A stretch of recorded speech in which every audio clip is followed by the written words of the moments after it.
Hello class good morning. हम लोगों का जो टॉपिक चल रहा था प्रीवियस वीडियो में मॉडल फार्मेसी प्रैक्टिस चल रहा था। इसमें से कुछ पॉइंट हमने डिस्कस कर लिए थे और अभी कुछ बाकी थे, जिसमें से जो हमारा पॉइंट चल रहा था फार्माकोविजिलेंस सेंटर्स, इसके बारे में मुझे पढ़ना था, है ना। तो क्या होता है हमारा फार्माकोविजिलेंस सेंटर मीन्स, इसका मतलब है कि मेडिसिन के side effect, adverse drug reaction, जिसको हम एडीआर को मॉनिटर करते हैं। ठीक है, इसमें एडवर्स ड्रग रिएक्शन रिपोर्टिंग या ड्रग सेफ्टी को मॉनिटर करना, रिस्क के असेसमेंट को देखना और ड्रग की सेफ्टी को डिटेल में मेंटेन करना। ठीक है, तो इसमें क्या होता है कि हम ये देखते हैं कि पेशेंट की सेफ्टी इम्प्रूव होती है और उसके हार्मफुल साइड इफ़ेक्ट आइडेंटिफाई किए जा सकते हैं। अब हम देखेंगे रेगुलेटरी एजेंसी मीन्स कि रेगुलेटरी एजेंसी, ये रेगुलेटरी एजेंसी मेडिसिन के अप्रूवल और लीगल कॉम्प्लिकेशन को मॉनिटर करता है। ठीक है, ये रिस्पॉन्सिबिलिटी ड्रग के रेजिस्टेंस या लाइसेंस अप्रूवल या इंस्पेक्शंस या रेगुलेटरी डॉक्यूमेंटेशन को प्रमोट करते हैं। इसमें सेफ्टी और क्वालिटीज़ को मेडिसिन ही मार्केट में आती है। ठीक है, फिर हम देखेंगे एकेडमिक इंस्टीट्यूशंस। एकेडमिक इंस्टीट्यूशन में क्या होता है कि एकेडमिक इंस्टीट्यूशन में फार्मासिस्ट कॉलेजों और यूनिवर्सिटी में टीचर और रिसर्च आते हैं। ठीक है, रिसर्चर्स करते हैं और इसमें क्या होती हैं कि स्टूडेंट को पढ़ाना, प्रैक्टिकल की ट्रेनिंग देना और रिसर्चर्स को प्रोजेक्ट गाइड करना, ये साइंटिफिक पब्लिकेशन करना, ये हमारी क्या है रिस्पॉन्सिबिलिटी होती है। इसके फ्यूचर्स फार्मासिस्ट को प्रिपेयर करना। ठीक है, अब हमारे ड्रग इंफॉर्मेशन सेंटर, जिसको हम DIC बोलते हैं, ड्रग इंफॉर्मेशन सेंटर्स में drug information centres health care professionals और पेशेंट को साइंटिफिकली ड्रग इंफॉर्मेशन को प्रोवाइड करते हैं। इसमें जो इंफॉर्मेशन प्रोवाइड की जाती है, ड्रग की डोज क्या है या साइड इफ़ेक्ट उसके क्या हो सकते हैं, ड्रग की इंट्रैक्शन क्या हो सकती है, कॉन्ट्रा इंडिकेशन क्या क्या हो सकते हैं, या लिस्ट गाइडेंस क्या हो सकती है। ये सारी चीज़ों को क्या करते हैं, इनकी इंफॉर्मेशन को प्रोवाइड किया जाता है पेशेंट को। नेक्स्ट, डॉक्टर और पेशेंट को करेक्ट मेडिसिन के इंफॉर्मेशन मिलती है। फिर हम देखेंगे मेडिकल राइटिंग ऑर्गेनाइजेशंस। तो मेडिकल राइटिंग ऑर्गेनाइजेशंस और मेडिकल डॉक्यूमेंटेशन प्रिपेयर करते हैं। इसमें जो रिस्पॉन्सिबिलिटी होती है, क्लिनिकल स्टडी को रिपोर्ट करना, रिसर्च आर्टिस्ट और ड्रग को मोनोग्राफ करना और रेगुलेटरी डॉक्यूमेंटेशन करना, पेशेंट की इंफॉर्मेशन को रिफ्लेक्ट करना। इसमें क्या होते हैं, जो साइंटिफिक इंफॉर्मेशन को एक्यूरेट और ईजली लैंग्वेज में प्रेजेंट किया जाता है। अब हम बात करेंगे क्वालिटी एश्योरेंस लैबोरेटरी, जिसको हम QA बोलते हैं। QA डिपार्टमेंट इंश्योर करता है कि मेडिसिन गुड मैन्युफैक्चरिंग स्टैंडर्ड के अकॉर्डिंग मैन्युफैक्चर हुई है कि नहीं। ठीक है, ये जो है डॉक्यूमेंटेशन और इसकी प्रोसेसिंग मॉनिटरिंग और वैलिडेशन, एडल्ट SOP इम्प्लीमेंटेशन को के लिए ये रिस्पॉन्सिबल होते हैं। ये हाई क्वालिटी मेडिसिन पेशेंट तक पहुंचाते हैं। ठीक है, फिर हम आते हैं कि professional association in pharmacy. Professional association in pharmacy में, तो प्रोफेशनल एसोसिएशन ऐसे ऑर्गेनाइजेशंस होते हैं जो फार्मेसी प्रोफेशंस के डेवलपमेंट में, एजुकेशन में, रिसर्चेस में, एथिक और प्रोफेशनल ग्रोथ के लिए काम करते हैं। ये एसोसिएशन फार्मासिस्ट, फार्मेसी या टीचर या रिसर्चर और स्टूडेंट को एक प्लेटफॉर्म में प्रोवाइड करते हैं जहां वो अपना नॉलेज शेयर कर सकते हैं या नए रिसर्चर के बारे में सीख सकते हैं और अपनी प्रोफेशनल स्किल इम्प्रूव कर सकते हैं। इंडिया में दो बहुत इम्पोर्टेंट प्रोफेशनल एसोसिएशन हैं। पहला हमारा क्या है, इंडियन फार्मास्यूटिकल एसोसिएशन, जिसको हम IPA बोलते हैं। फिर हमारा है association of pharmacy teachers of India, जिसको हम APTI कहते हैं। ठीक है, तो हम इसमें पहले देख लेंगे इंडियन फार्मास्यूटिकल एसोसिएशन IPA। ये क्या है, ये जो है इंडियन फार्मास्यूटिकल एसोसिएशन जो है इंडिया का सबसे पुराना और प्रेस्टिजियस फार्मेसी प्रोफेशनल्स ऑर्गेनाइजेशंस है। ये एसोसिएशन 1939 में इस्टेब्लिश हुआ, जिसको हम APA का मेन एम फार्मेसी प्रोफेशनल्स को स्ट्रेंथन करना और फार्मासिस्ट की नॉलेज और प्रोफेशनल्स स्किल को इम्प्रूव करते हैं। ठीक, इस एसोसिएशन में फार्मासिस्ट, टीचर्स और रिसर्चर और स्टूडेंट और फार्मास्यूटिकल इंडस्ट्रीज़ के प्रोफेशनल्स मेंबर बन सकते हैं। ठीक है, इसका उद्देश्य क्या है हमारा IPA, तो ये क्या होते हैं, प्रमोट द फार्मेसी पर प्रोफ्यूजन। इसमें फार्मेसी प्रोफ्यूजन्स को प्रमोट करना, जैसे कि IPA का मेन ऑब्जेक्टिव फार्मेसी प्रोफेशंस को साइंटिफिकली में रिस्पेक्ट और रिकॉर्डिंग डिटेल देना। ये जो क्या होते हैं, फार्मासिस्ट के राइट और रिस्पॉन्सिबिलिटीज़ और प्रोफेशनल्स इमेज को इम्प्रूव के लिए काम करते हैं। ठीक है, ये जो है फार्मेसी प्रोफेशनल्स की वो वैल्यू बढ़ती है। ठीक है, और फार्मासिस्ट के प्रोफेशनल्स आइडेंटिटी मिलती रहती है। हेल्थ केयर सिस्टम्स में फार्मासिस्ट का रोल स्ट्रॉन्ग हो जाता। इसमें फार्मेसी प्रोफेशंस की वैल्यू बढ़ाई जाती है। ठीक है, आप देखेंगे इम्प्रूव द फार्मास्यूटिकल एजुकेशंस, तो फार्मेसी एजुकेशन को इम्प्रूव करना, तो इसमें क्या होता है, API फार्मेसी कॉलेज और इंस्टीट्यूशंस के साथ मिलकर एजुकेशन स्टैंडर्ड को इम्प्रूव करने की कोशिश करते हैं। ये क्या करते हैं, मॉडर्न सिलेबस और प्रैक्टिस ट्रेनिंग और अनएक्सपेक्टेड नॉलेज को प्रमोट करते हैं। ठीक है, और स्टूडेंट की क्वालिटी और एजुकेशन मिलती है। बेटर फार्मासिस्ट प्रिपेयर होते हैं और एजुकेशन इंडस्ट्री की रिक्वायरमेंट के अकॉर्डिंग अपडेट होते रहते हैं। फिर हम बात करेंगे इनकरेज साइंटिफिक रिसर्चर्स, तो साइंटिफिक रिसर्चर्स को प्रमोट करना, तो APA फार्मास्यूटिकल टीचर्स को इंश्योर कराती है कि टीचर और स्टूडेंट को नई मेडिसिनल ड्रग डिस्कवरी सिस्टम्स और हेल्थ केयर टेक्नोलॉजी पर रिसर्च करने के लिए मोटिवेट किया जाता है। ठीक है, तो इसमें क्या है, न्यू मेडिसिन डेवलप होती है, इनोवेशंस बढ़ाता है और फार्मास्यूटिकल साइंसेस एडवांस होती रहती है। ठीक, फिर हम बात करेंगे organise conference and seminars. Conference, तो क्या होते हैं, कॉन्फ्रेंस और सेमिनार ऑर्गेनाइज करना, तो APA इन नेशनल और इंटरनेशनल लेवल पे कॉन्फ्रेंस को सेमिनार किया और वर्कशिप ऑर्गेनाइज करते हैं। इस प्रोग्राम में एक्सपेक्ट लेटर सर्च और न्यू टेक्नोलॉजी के बारे में इंफॉर्मेशन शेयर करते हैं। ठीक है, इसमें नॉलेज अपडेट होता है, नेटवर्किंग अपॉर्चुनिटीज़ मिलती हैं और प्रोफेशनल डेवलपमेंट होते हैं।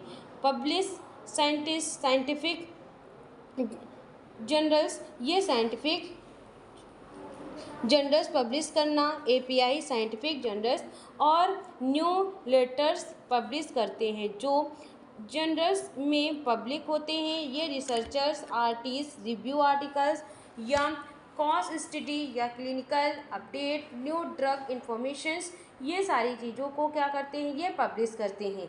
और लेटेस्ट साइंटिफिक नॉलेज सब तक पहुंच जाता है और रिसर्चर्स को अपने वर्क पब्लिश करने में प्रमोशन मिलता रहता है। ठीक है, फिर हम देखेंगे improve public health through the rational drug use. तो रिटेंशनल ड्रग यूज़ के थ्रू पब्लिक हेल्थ को इम्प्रूव करना। आईपीए क्या करते हैं, पेशेंट और हेल्थ केयर प्रोफेशनल्स को मेडिसिन्स के प्रॉपर यूज़ के बारे में एजुकेट करते हैं। ये अननेसेसरी मेडिसिन्स और एंटीबायोटिक मीज़र को कवरेज करते हैं। इसमें क्या होता है, ड्रग रेजिस्टेंस कम हो जाते हैं, पेशेंट की सेफ्टी इम्प्रूव होती है, हेल्थ केयर क्वालिटी क्या होती है हमारी, बेटर हो जाती है। फिर activities of IPA continuing education programmes, जिसको सीईपी बोलते हैं। तो आईपीए फार्मासिस्ट के लिए रेगुलर ट्रेनिंग प्रोग्राम्स ऑर्गेनाइज करते हैं। इन प्रोग्राम्स में लेटेस्ट मेडिसिन्स या क्लिनिकल फार्मेसी और न्यू गाइडलाइंस के बारे में इंफॉर्मेशन दी जाती है। ठीक है, और इसमें जो हमारे फार्मासिस्ट अपनी नॉलेज को कंटिन्यूसली अपडेट करते रहते हैं। फिर हम बात करेंगे साइंटिफिक मीटिंग। तो इसमें साइंटिफिक मीटिंग में फार्मासिस्ट और रिसर्चर्स अपने रिसर्च पेपर और आइडियाज़ डिस्कस करते हैं, न्यू साइंटिफिक डिस्कवरी शेयर होती है। फिर अब हम बात करेंगे नेशनल कॉन्फ्रेंस की। तो एपीए हर साल नेशनल कॉन्फ्रेंस को ऑर्गेनाइज करते हैं। इसमें रिसर्चर्स प्रेजेंटेशंस और गाइड लेक्चर्स, वर्कशिप और पोस्ट रिप्रेजेंटेशंस को इंश्योर करते हैं। ठीक है, स्टूडेंट और प्रोफेशनल्स को लर्निंग और नेटवर्किंग की अपॉर्चुनिटीज़ क्या होती है, मिलती हैं। इसमें फिर हम बात करेंगे इसमें प्रोफेशनल्स पब्लिकेशंस में AIPA बुक, जर्नल और न्यू लेटर पब्लिश करती है। ये पब्लिकेशन फार्मेसी स्टूडेंट और टीचर्स के लिए यूज़फुल होती है। ठीक है, फिर हम बात करेंगे association of pharmaceutical teachers of India APITI।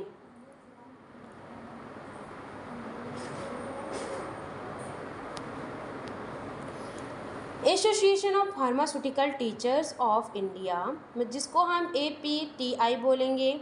इसमें क्या होता है, association of pharmaceutical teachers of India में एक प्रोफेशनल्स ऑर्गेनाइजेशन है जो स्पेशली फार्मेसी टीचर और फार्मेसी एजुकेशन के डेवलपमेंट के लिए काम करती है। ATP की इस्टेब्लिश 1966 में हुई थी। इसका मेन ऑब्जेक्टिव इंडिया में फार्मेसी एजुकेशन की क्वालिटी को इम्प्रूव करती है। ठीक, इम्प्रूव द फार्मेसी एजुकेशन, तो फार्मेसी एजुकेशन को इम्प्रूव करना। APTI फार्मेसी एजुकेशन को मॉडर्न और हाई क्वालिटी बनाने के लिए काम करती है। ये कॉलेजेस को बेटर टीचिंग मेथड और अपडेट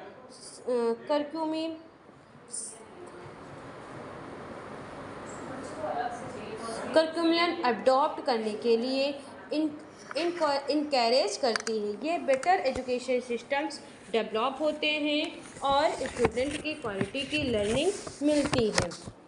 फिर हम बात करेंगे प्रमोट द फार्मास्यूटिकल रिसर्चेस, मतलब रिसर्चेस को प्रमोट करना। तो APTI टीचर और स्टूडेंट को फार्मास्यूटिकल रिसर्चेस के लिए मोटिवेट करते हैं।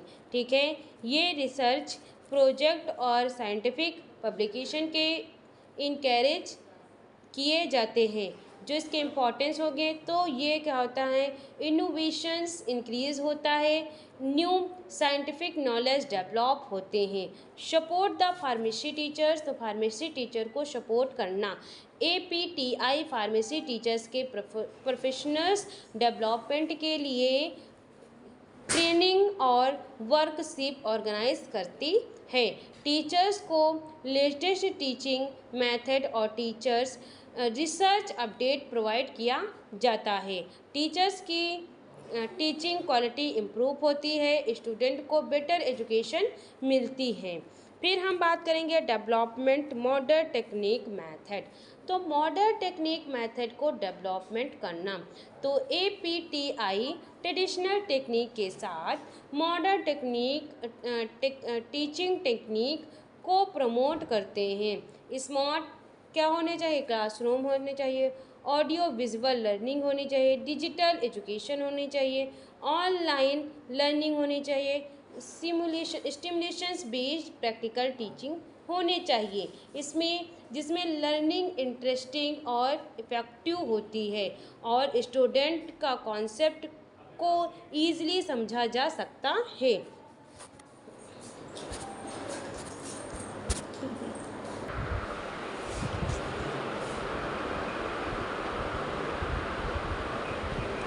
अब हम बात करेंगे इसकी एक्टिविटी ऑफ APTI।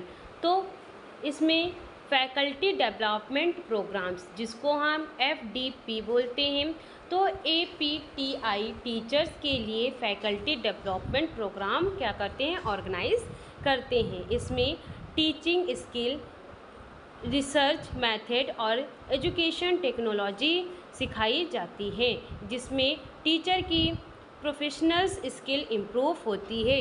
ये टीचर के लिए क्या होती है, बहुत ज़्यादा बेनिफिट होती है। फिर हमारा आता है नेशनल्स कॉन्फ्रेंस। नेशनल्स कॉन्फ्रेंस में क्या होगा कि APTI नेशनल्स कॉन्फ्रेंस ऑर्गेनाइज करती है, जहां टीचर्स और रिसर्चर अपना वर्क प्रेजेंट करते हैं, जिससे नॉलेज शेयरिंग और कोलैबोरेशंस बहुत होता है। फिर हम देखेंगे रिसर्च पब्लिकेशंस। रिसर्च पब्लिकेशन में क्या होता है, APTI रिसर्च जर्नल्स और कॉन्फ्रेंस प्रोसेसिंग पब्लिश करती है। इससे टीचर्स और रिसर्चर को अपना रिसर्च पब्लिश करने का प्लेटफॉर्म मिलता है। फिर हम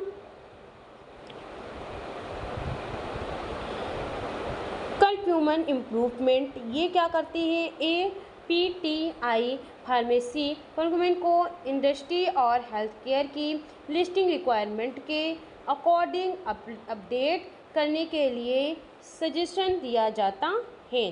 फिर हम देखेंगे इसके फार्मेसी काउंसिल ऑफ इंडिया, इसके objective. Pharmacy council of India में फार्मेसी प्रोफेशनल का रेगुलेट और इम्प्रूव करने के लिए कई प्रोफेशनल ऑर्गेनाइजेशन और काउंसिल काम करती हैं। इनका मेन ऑब्जेक्टिव फार्मेसी एजुकेशन की क्वालिटी मेंटेन करना, फार्मासिस्ट को रजिस्टर करना, प्रोफेशनल एथिक्स फॉलो करना और पेशेंट की सेफ्टी को क्या करना, इंश्योर करते हैं। इसमें जो इम्पोर्टेंट ऑर्गेनाइजेशन है क्या करते हैं, फार्मेसी काउंसिल ऑफ इंडिया, जिसको हम PCI बोलते हैं, state pharmacy council of India, जिसको हम SPC बोलेंगे, और Indian hospital pharmacist association IHPA। ठीक है, तो क्या होगा कि इसमें पहले हम देखेंगे pharmacy council of India. Pharmacy council of India में जो हमारी फार्मेसी काउंसिल ऑफ इंडिया है, इसमें क्या करते हैं कि फार्मेसी काउंसिल ऑफ इंडिया एक स्टेटरी बॉडी में जो फार्मेसी एक्ट 1948 के अंडर इस्टेब्लिश हुए थे। इसका हेडक्वार्टर न्यू दिल्ली में है। पीसीआई का मेन रोल इंडिया में फार्मेसी एजुकेशन को रेगुलेट करना और एजुकेशन स्टैंडर्ड को मेंटेन करना होता है। ये इंश्योर करते हैं कि फार्मेसी स्टूडेंट को क्वालिफाई एजुकेशन मिले और फ्यूचर्स में कंप्लीट फार्मासिस्ट बन सकें। ठीक है, फिर इसका उद्देश्य क्या है? ये रेगुलेटरी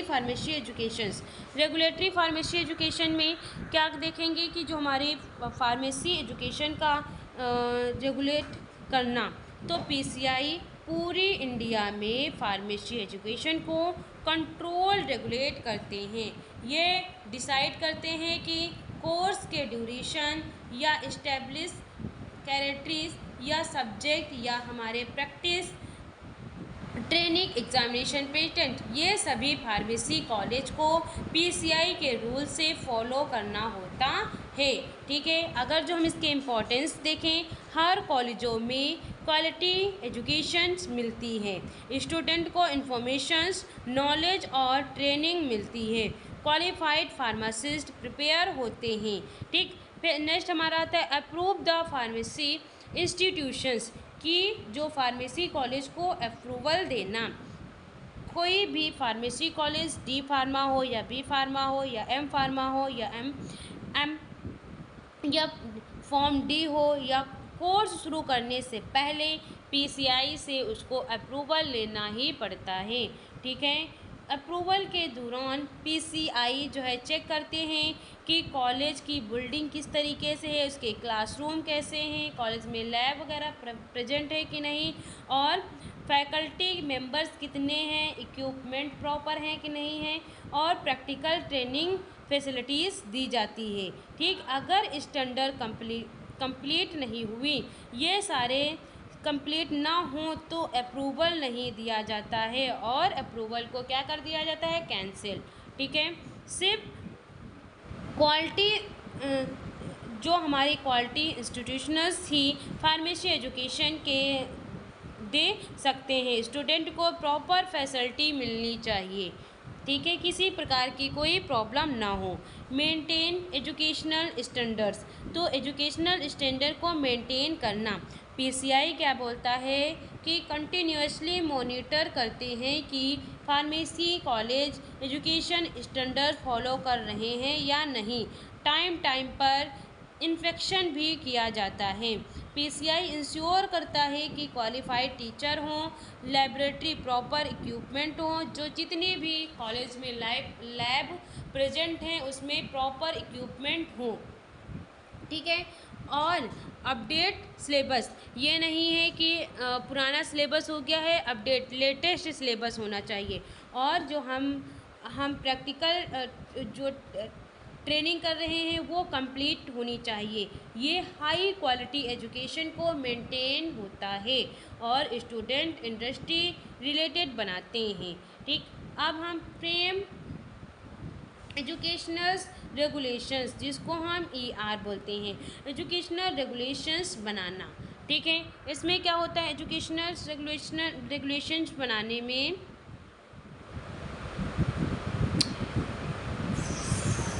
क्या होता है? पीसीआई क्या करते हैं? एजुकेशन रेगुलेशंस प्रॉपर प्रिपेयर करते हैं। ये रेगुलेशन में मेंटेन होता है कि एडमिशन रूल हो, कोर्स का स्ट्रक्चर हो, अटेंडेंस रिक्वायरमेंट हो, प्रैक्टिकल ट्रेनिंग हो, इंटर्नशिप हो और एग्जामिनेशन सिस्टम्स प्रॉपरली हों। ठीक है, सभी फार्मेसी इंस्टीट्यूट को इन रेगुलेटरी को फॉलो करना होता है। ठीक है, यूनिफॉर्म एजुकेशन सिस्टम मेंटेन होता है और कन्फ्यूजन और डिफ्रैक्शन कम होती है। ठीक, अब ensure the complete pharmacy professionals, complete pharmacy prepare करना पीसीआई का अल्टीमेट ऑब्जेक्टिव कंपटीशन और स्किल फार्मासिस्ट प्रिपेयर करते हैं। ये एजुकेशन और ट्रेनिंग के थ्रू स्टूडेंट को नॉलेज और प्रैक्टिकल स्किल दी जाती है। ठीक, पेशेंट की सेफ्टी को इम्प्रूव होता है, बेटर हेल्थ केयर सर्विस मिलती है और फार्मेसी प्रोफेशनल की क्वालिफिकेशन को क्या करते हैं, ये इम्प्रूव करते हैं। फिर हम बात करेंगे स्टेट फार्मेसी काउंसिल, जिसको हम SPC बोलते हैं। तो इसमें क्या होता है, हर स्टेज का अपना स्टेज फार्मेसी काउंसिल होता है। ये काउंसिल अपने स्टेज में फार्मासिस्ट की रजिस्ट्रेशंस और प्रोफेशनल कंडक्ट को रेगुलेट करते हैं। जब स्टूडेंट फार्मेसी कोर्स कंप्लीट करता है तब उसके अपने स्टेट के फार्मेसी काउंसिल में रजिस्ट्रेशन करवाना होता है। ठीक है, पहले क्या होता है, function of state pharmacy counselling के, जैसे कि रजिस्ट्रेशन ऑफ फार्मासिस्ट, तो फार्मासिस्ट का रेगुलेशन करना, अप्रूव फार्मेसी क्वालिफिकेशन कंप्लीट हो करने के बाद फार्मासिस्ट स्टेट फार्मेसी काउंसिल में रजिस्ट्रेशन कर सकता है। रजिस्ट्रेशन के बाद फार्मासिस्ट को एक रजिस्ट्रेशन नंबर मिलता है, उसके बाद ही वो लीगली फार्मेसी प्रैक्टिस कर सकते हैं।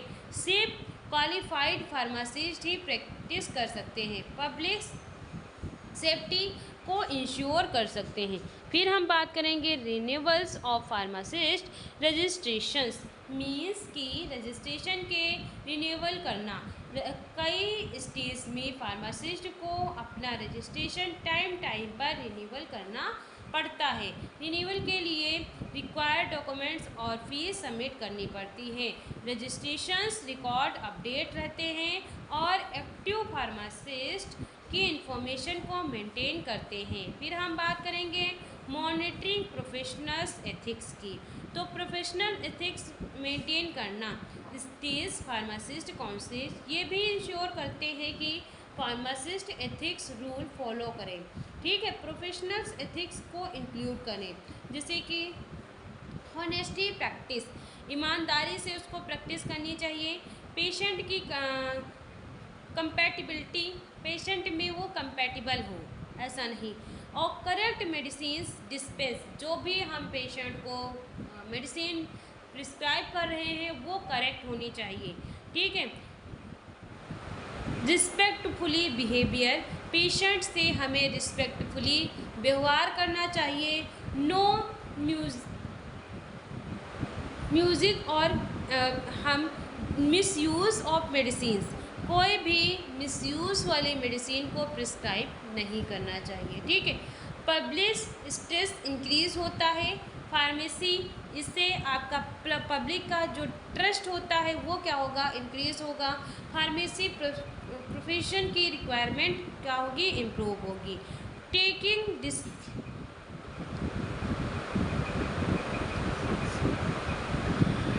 फिर हमारा आता है taking disciplinary active when necessary. इसमें क्या होता है, अगर कोई फार्मासिस्ट लॉ या प्रोफेशनल्स एथिक्स वायलेट करता है तो state pharmacy council disciplinary action ले सकते हैं, जैसे कि सस्पेंशन या रजिस्ट्रेशंस, अनकॉन्सलेशंस, लीगल प्रोसेसिंग, इस पर क्या करते हैं वो इसमें एक्शन को इंक्लूड कर सकते हैं। पेशेंट की सेफ्टी प्रोटेक्ट होती है, अनएथिकल प्रैक्टिस कंट्रोल करते हैं। ठीक है, अब हम बात करते हैं इंडियन हॉस्पिटल फार्मासिस्ट एसोसिएशन, जिसको हम IHPA बोलेंगे। ठीक है, ये क्या होता है, इंडियन हॉस्पिटल फार्मासिस्ट एसोसिएशन एक प्रोफेशनल्स ऑर्गेनाइजेशन है जो स्पेशली हॉस्पिटल फार्मासिस्ट के डेवलपमेंट के लिए काम करती है। ठीक है, इसको हम डिटेल से नेक्स्ट क्लास में डिस्कस करेंगे। अभी के लिए इतना ही। Thank you class. और एक ज़रूरी सूचना है, अगर आप ने BAMS या BHMS या BUMS या BNYS किया है तो लीगल वे में प्राइमरी स्टेज पे एलोपैथिक प्रैक्टिस करना चाहते हैं, मैं आपको लीगल गवर्नमेंट कोर्स के बारे में बता रही हूँ, जो है CCH जो कि 1 साल का है कोर्स। ये इसकी कंप्लीट फीस 25,000 है। Thank you class.